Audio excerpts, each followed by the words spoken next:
What I'd like to talk about in this session is to offer you some tips to develop a successful tourism website.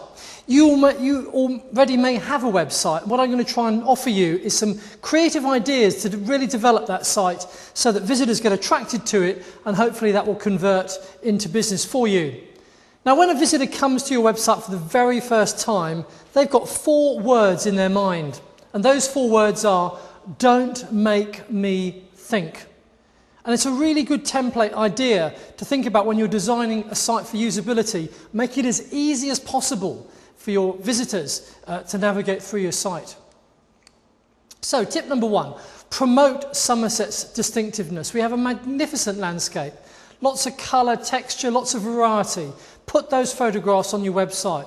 Show our architecture, our food, our interiors. Encourage people to come and stay with us.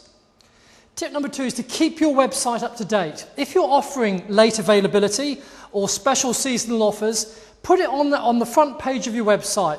Have a late availability button or a special offers button, because that will encourage people to click through and find out where they might be able to make a saving or get a special late deal. Tip number 3 is to provide them with information that they didn't know.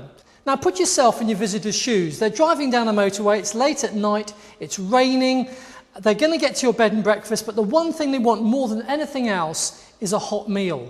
And this Croft Farm Bed and Breakfast in Shaftesbury says on its front page of its website, we're within walking distance of a pub serving really good food. So you know you can arrive, you can walk down the road to the pub and have a nourishing evening meal. And that sort of information is really valuable. It may convert somebody from just being a browser into saying, yes, I'll make a booking on your website. Tip number 4 is to let them know what they can do when they arrive. They might not know the area, they might not know what facilities you've got. This is the Royal Hotel in Woolacombe, and they're saying you can come and have a dance, you can play in our pool, you can have a game of snooker, you can go pony trekking, you can go quad biking and so on. Tip number 5 is answer their frequently asked questions.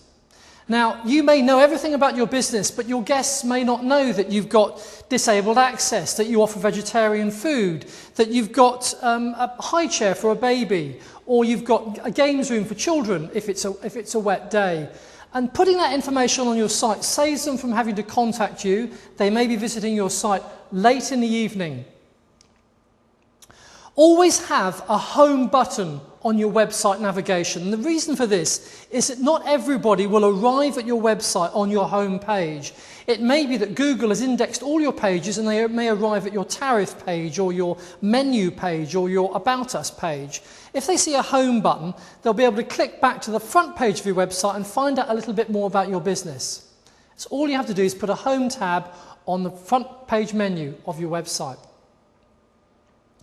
Tip number 6 is to ensure that your copy is as visible as possible. And my advice on this is to use black text on a white or very, very pale background. Make it as easy for people to read as possible.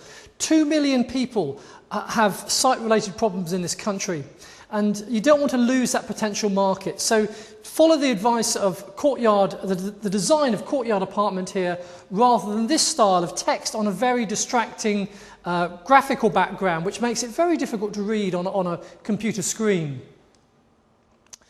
Don't forget to personalise your website. Tourism is all about meeting people. So if you're passionate about your business, put that on your website.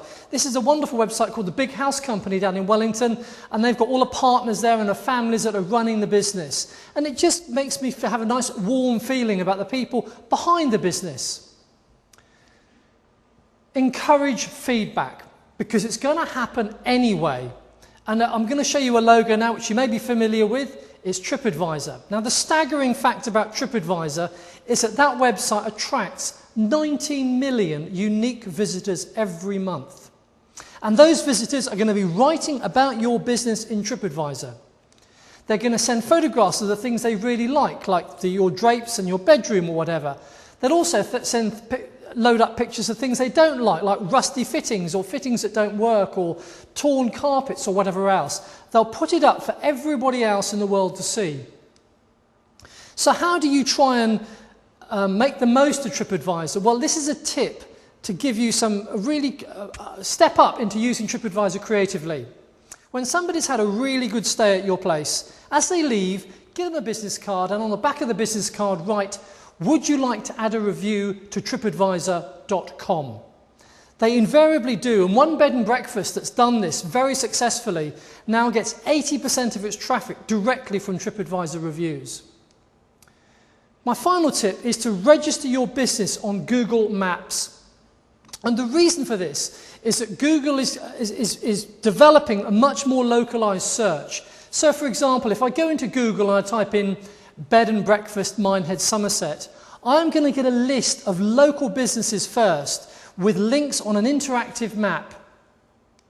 And not only that, it'll give me a little profile about your business, it will also supply me with reviews, because it brings in to that search, it brings in directly TripAdvisor reviews, so I can get third-party impartial reviews about what it's like to stay at your business. That's all the more reason for making sure that you've got good listings in TripAdvisor.